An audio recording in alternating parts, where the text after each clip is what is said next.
Winter 1842 in the high, thin forests of Småland, Sweden. The sound was the first warning, a high, keening whine from the north, a noise that meant the wind had found an edge and was sharpening itself against the pines. Inside his small stuga, or cabin, Lars Nilsson heard it and paused, his hand halfway to the woodpile. He was a farmer, 38 years old, with a body made of rope and timber, but the sound made him feel brittle. The fire in the great open stone hearth roared, but it was a hungry, angry fire.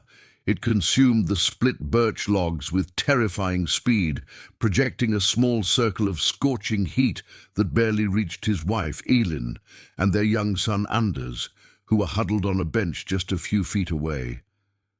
Beyond that small, bright circle, the cabin was a cave of advancing cold.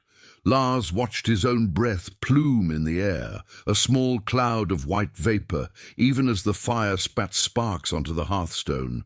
The draught wasn't just a draught. It was a river of cold air. It poured through the moss, chinking between the logs, slid across the floor, and rushed toward the fireplace, drawn by the chimney's insatiable hunger. The fire, meant to warm them, was the very thing making the cabin colder. It was a reverse bellows, pulling the frozen breath of the Småland winter into their home to feed its own consumption. Lars looked at the ice crystals forming on the inside of the wall, 6 paces from the fire. He looked at the dwindling woodpile by the door, the product of a full summer's labor, now shrinking by the hour. He looked at Elin as she drew the sheepskins tighter around Anders, who was coughing, a dry, rasping sound that was becoming too familiar. This was the way his father had built, and his father before him. A strong hearth was the heart of the home. But as the wind screamed and the logs turned to ash, Lars Nilsson felt a cold dread that had nothing to do with the temperature. This design wasn't just failing, it was a lie. It was a machine for burning wood, not for warming a family.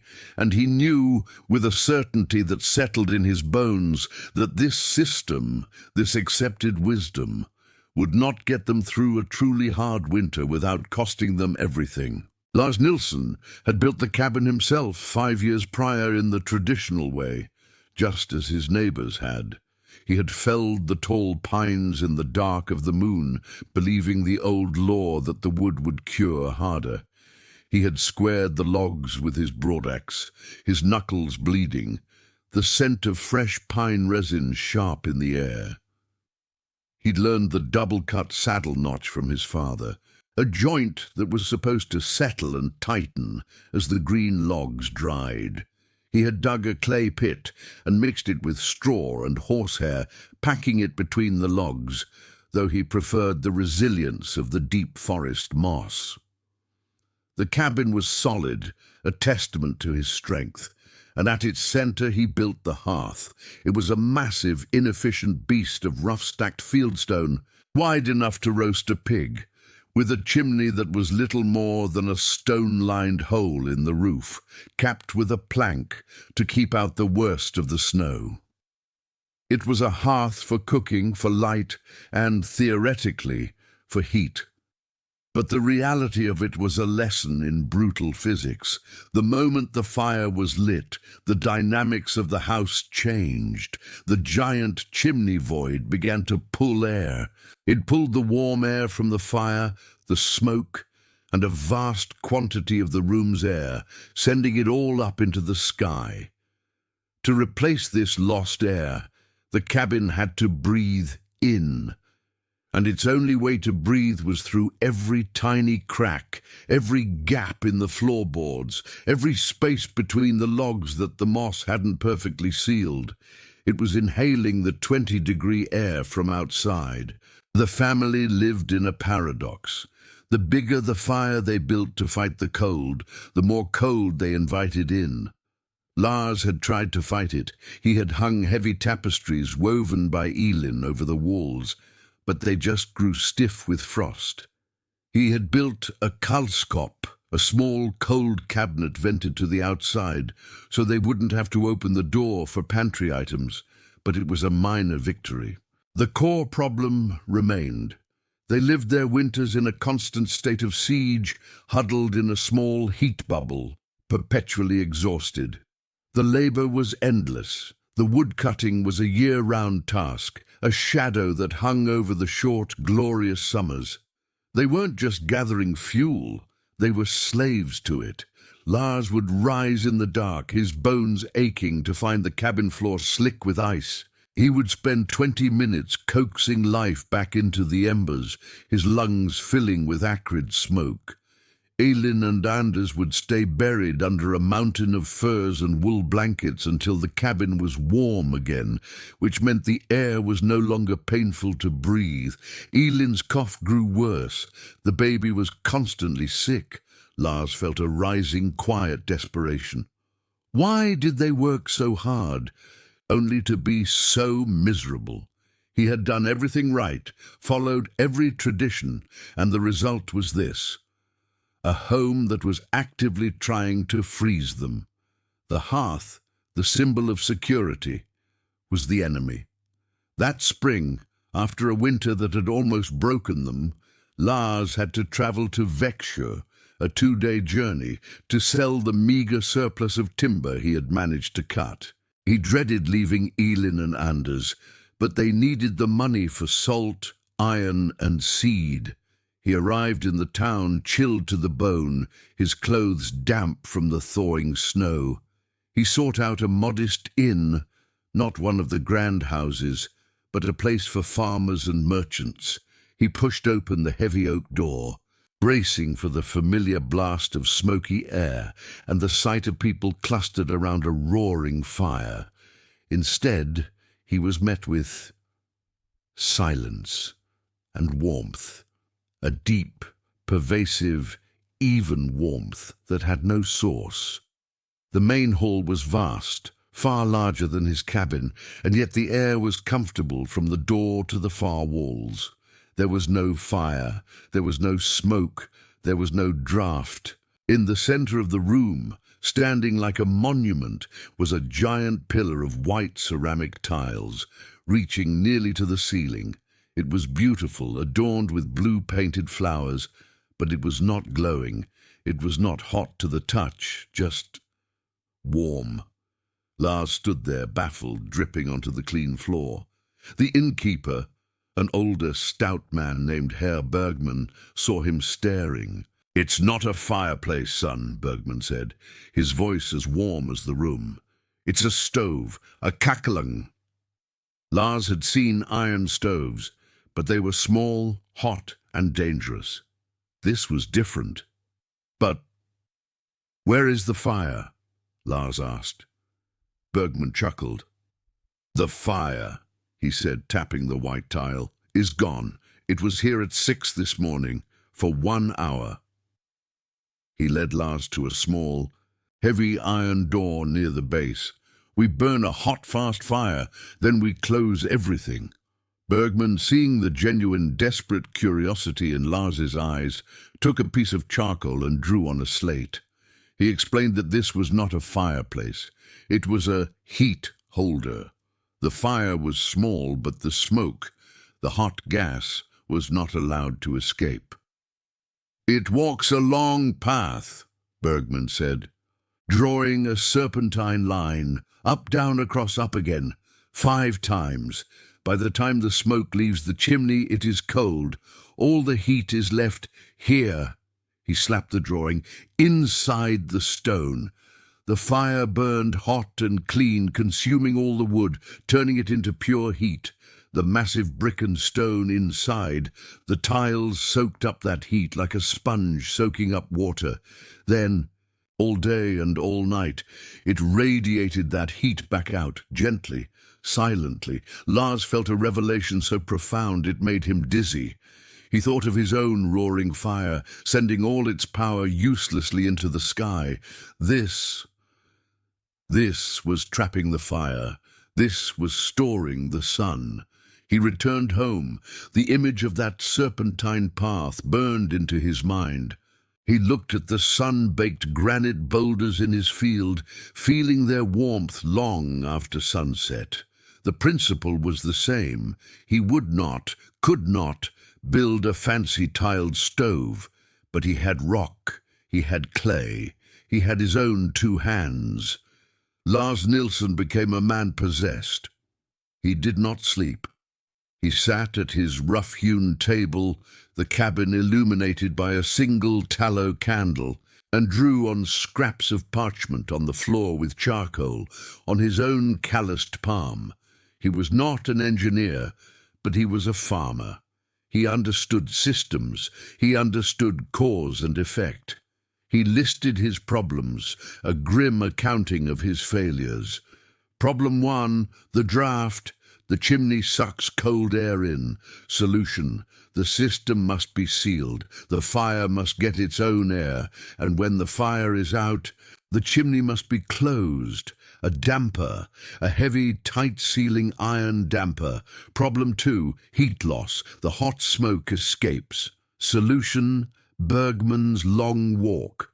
The smoke must be forced through a labyrinth. Inside, a mass of stone. Problem 3, efficiency. His slow, smouldering fire was smoky and weak. Solution: the firebox must be small, deep, and lined with something that could take intense heat, forcing a hot, fast burn that consumed the wood completely. Problem 4, mass. He needed a heat battery. He needed tons of it. He looked out at his fields that were more stone than soil, the granite boulders that his plough screeched against, the rocks he cursed every spring were not obstacles. They were fuel. They were the answer. Elin watched him with a mixture of fear and hope. He was talking about tearing down the hearth, tearing down the heart of their home. "Lars," she pleaded, "it is almost summer. The work in the field."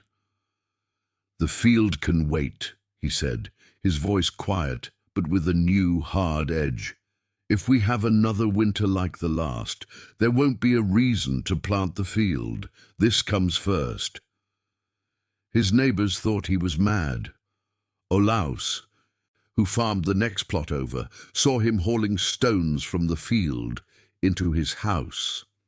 "You are building your own tomb, Nilsson," he shouted, leaning on the fence. "A man's hearth should be open to see the flame." Lars just wiped the sweat from his brow and kept working. He spent the entire summer on the preparation. He dug clay from a riverbank 5 kilometers away, hauling it back on a wooden sledge. He mixed it with sand and cattle hair, testing the mortar, building small test bricks, and firing them in his existing doomed hearth, checking for cracks. He found a vein of soapstone, a soft, greasy rock that he could carve, and knew this would be his firebox. It could handle the heat. He dismantled the old, smoky hearth, stone by stone. It felt like a desecration, but also a liberation. With the hearth gone, the cabin felt larger but hollow. He dug a new foundation inside his home, down to the hard-packed earth, a space 8 feet wide and 4 feet deep, and began to lay a massive footing of crushed rock, so the floor would not collapse under the weight of his new god. The construction began in late summer, a race against the shortening days. The first layer of his foundation was the heavy granite fieldstone, mortared with his river clay mix. This was the base. Then, meticulously, Lars began to build the core. He used his precious soapstone, carved into rough bricks, to form the firebox. A deep, narrow chamber, not the wide, shallow mouth of his old fireplace. He built a throat above it, angled perfectly to draw the flame, and then the labyrinth began. This was the secret. He laid flat stones to form the first flue, channeling the hot gas up. Then he built a baffle, forcing the gas to travel horizontally to the left for the full width of the stove. Then another baffle, forcing the gas down to the base, then across to the right. Then up again, a final pass, before it was allowed to enter the new, smaller, brick-lined chimney flue. It was a 5-pass system, a serpentine path over 20 feet long, all contained within a block of stone. He had to build 2 walls at once, the inner wall of the flues and an outer wall, leaving a gap that he filled with sand and gravel for more thermal mass. It was slow, agonizing work. His hands were raw, the clay mortar sucking the moisture from his skin. Elin helped him, lifting stones he could not manage alone, mixing batches of clay mortar, her silence a heavy blanket. She was terrified. What if it didn't draw? What if they had torn down their only source of heat, only to replace it with a stone monster that would fill the room with deadly smoke? The structure grew. It was not beautiful, like Bergman's tiled Kakelungen. It was a behemoth of grey and brown fieldstone, rough-mortared, a pagan altar to an unknown god. It consumed the entire northeast corner of their cabin, 2 feet deep, 6 feet wide, and reaching 7 feet high. It was massive, hulking, and silent. He built in small, clean-out doors, scraps of iron he had bought in Växjö, at the bottom of each downward flue, so he could clear the soot. Finally, he installed the damper, a heavy iron plate that he could slide shut, sealing the chimney completely. By October, it was done. The first snows were already dusting the pines. The mortar was damp. It had to cure. For a week, he built tiny, smoking fires, not enough to heat, just enough to dry the clay. The cabin was cold, colder than ever. The air was thick with the smell of damp earth and smoke. Olaus, the neighbor, peered in the window. "He's done for," he told his wife. "They'll be frozen by Yuletide." Then the true test arrived. It came not as a storm, but as a stillness. The wind died. The sky cleared. The temperature dropped, a weight of pure cold pressing down on the forest. It was the Vargavintr, the wolf winter. Under cold so deep, the trees cracked open with sounds like gunfire. The thermometer outside the Växjö market, Lars heard later, froze at 34 degrees Celsius. This was the cold that killed. This was the night his old hearth would have demanded a log every 10 minutes, and still the water bucket would have frozen solid 3 feet away. Lars looked at Elin. Her face was pale. Anders was already bundled in his sleeping furs. "Now," Lars said. His voice was steady, but his hands were shaking. He went to his woodpile. He did not grab the huge, heavy logs he used to burn. He took the dry, split birch, the fast-burning hot wood. He filled the small firebox, a precise, calculated load. He opened the damper and struck his flint. The stove roared. The draft was immediate and perfect, a sucking sound, a jet of fire. The fire burned with an intensity he had never seen, white-hot and bright, because the small firebox concentrated the heat. In just over 90 minutes, the entire wood load was gone. It had burned so completely that only a cupful of white ash remained. The fire was out. This was the moment of truth. Lars took a heavy glove, reached up, and slid the iron damper shut. Clang! The cabin was plunged into a profound silence. The roaring wind was gone. The crackle of the fire was gone. There was only the low whistle of the wolf winter outside. They waited. An hour passed. The stone, which had been icy, was now neutral. Another hour. Lars placed his hand on the grey fieldstone. It was warm, not hot, not dangerous, but a deep, penetrating warmth.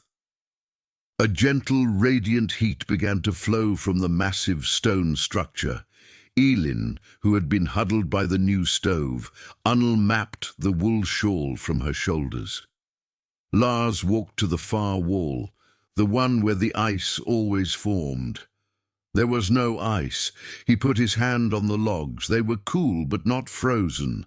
The biting draught that had always lived by the floor was gone. The stove, sealed off from the chimney, was no longer sucking the life from the cabin. It was just giving. Night fell. The temperature outside plummeted further. Inside, Lars, Elin, and Anders sat at their table in the middle of the room and ate their evening meal. They were not huddled. They were not shivering. The air itself was warm. The stove, that silent grey giant, radiated a steady, stable comfort that filled every corner. Elin touched the stone, a look of awe on her face.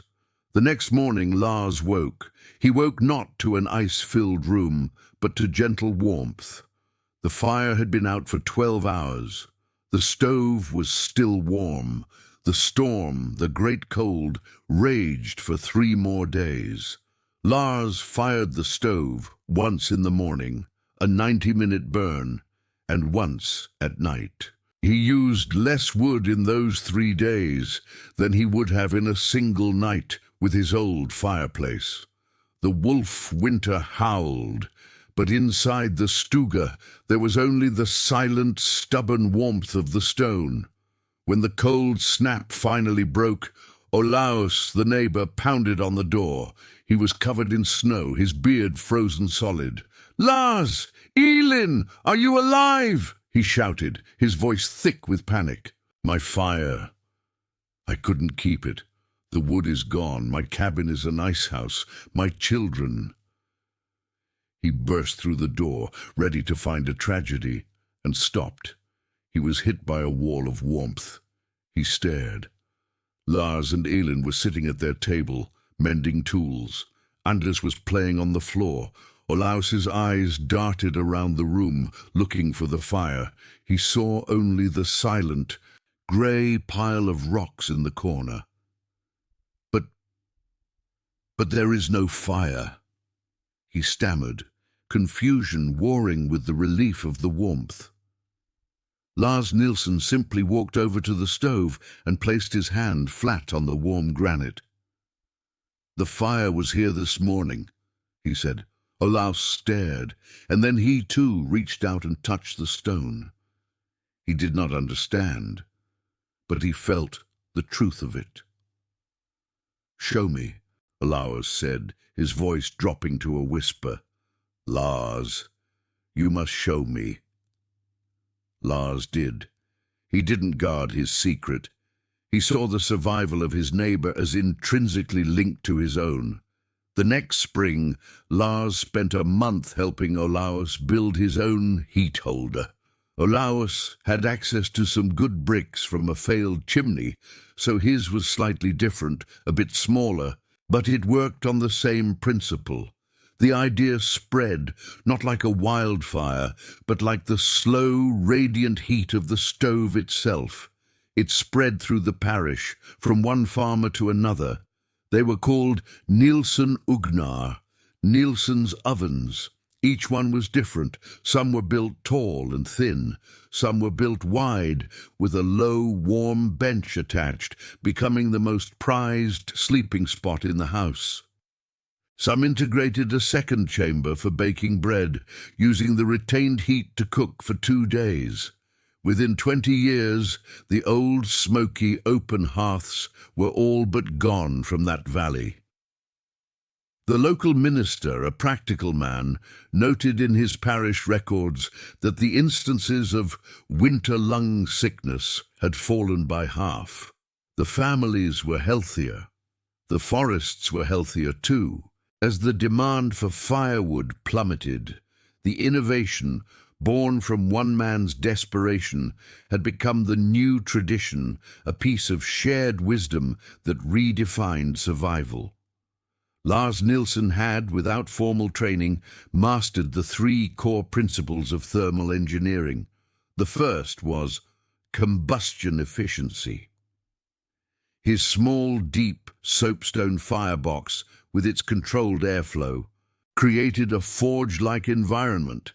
It burned the wood at over 1,000 degrees, burning not just the wood, but the wood gas, the smoke itself, which in his old fireplace had simply gone up the chimney. This hot, fast fire extracted nearly all the chemical energy from his fuel. The second principle was heat transfer. His brilliant serpentine flue was the key. By forcing that 1,000 degree exhaust to walk a long path over 20 feet of internal stone, he slowed it down and stripped it of its heat. The gases that finally exited the top of his chimney were often no more than 200 degrees, just hot enough to rise. His old hearth, by contrast, sent 200-degree gases straight into the sky. He was capturing over 80% of the heat, compared to the 10% of his open fire. But the true genius, the revolutionary idea, was the third principle: thermal mass. The stove was a heat battery. Lars charged this battery with a 90-minute fire, pouring BTUs into tons of granite, sand, and clay. Then, for the next 24 hours, the battery discharged, releasing that heat slowly, gently, as radiant warmth. This radiant heat warmed the objects in the room, the walls, the floor, the furniture, the people, not just the air, creating a stable, pervasive comfort that hot air, which just rises to the ceiling, could never achieve. And by closing that damper, he stopped the endless parasitic draft that had been bleeding his family dry. He had created a high-efficiency, clean-burning, passive radiant heat storage system. His rough stone behemoth was the ancestor of modern rocket mass heaters, a monument to practical, resilient design. He hadn't just built a better stove, he had built a better system for living, one that worked with the laws of physics, not in a constant losing battle against them. Lars Nilsson lived to be a very old man. He saw his son, Anders, grow up strong, without the cough that had haunted his own childhood. He saw his grandchildren born in the same stuga, and watched them sleep soundly on the floor, far from the stove, warm and safe through the wolf winters that still came, but were no longer a terror. The stove, now dark and smooth with age, became the silent, warm guardian of the family. The axe, once the symbol of his endless, desperate labor, now hung by the door, used only for an hour's splitting, not a lifetime's felling. The true tool of survival, he knew, was the stone. He would sit in his chair, his gnarled hands resting on the warm granite, long after the fire had died. He thought about the forest, and how much of it was still standing, tall and dark, because of the pile of rocks in his corner. He thought about Olaus and his children, and the quiet revolution that had changed their valley. Lars hadn't invented the concept. Tiled stoves had existed for the wealthy in the cities for a century. But his genius was not in invention, but in adaptation. He had understood the principle, and then, with courage, had rebuilt his world from the materials at hand, the cursed stones in his field, the common clay from the river. The challenge of survival, he had learned, is not to meet the world with brute force, but to understand its rules. Cold is a law, heat is a resource. A home is a system for managing energy. Lars Nilsson's stove was more than stone and clay. It was a testament. It was proof that a single good design, born of necessity and observation, can radiate comfort for generations. It showed that the greatest courage is often the willingness to tear down the way things have always been done, to build something that lasts. He had learned that true security is not found in a roaring fire that dies in an hour, but in the steady, patient, and deliberate storage of energy. He had learned to build for the day after tomorrow.